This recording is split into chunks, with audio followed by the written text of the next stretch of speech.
আমি তোমাদের প্রেম পৃথিবীর শ্রেষ্ঠ প্রেমিক না, কারণ আমি বিয়ের আগেই কোনো নারীর সতীত্ব নষ্ট করতে পারি না। কবুল বলার আগে কোনো নারীকে কলঙ্কিত করার মতো ক্ষমতা আমার নেই। ভালোবাসার নাম করে আমি যে অশ্লীলতা ছড়াতে পারি না। হয়তো এই কারণে আমি তোমাদের প্রেম পৃথিবীর শ্রেষ্ঠ প্রেমিক নই। সে নিবিড় কণ্ঠে বলেছিল, সে চলে যাওয়ার পর আমি যেন ভালো থাকি। তাকে কিভাবে বুঝাই, দেহ না হয় সুস্থ রাখলাম, কিন্তু মন কিভাবে ভালো রাখি? মদ্যপান করে মাতাল অবস্থায়ও যাকে ভুলতে পারলাম না, তাকে সুস্থ মস্তিষ্কে কিভাবে ভুলি?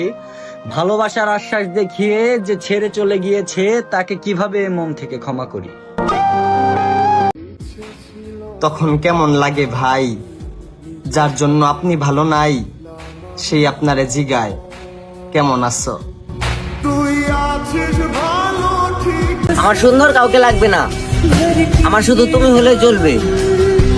তুমি থেকে যেও, আমি বুঝিয়ে দিব সারাটা জীবন কিভাবে একটা মানুষকে ভালোবেসে যেতে হয়।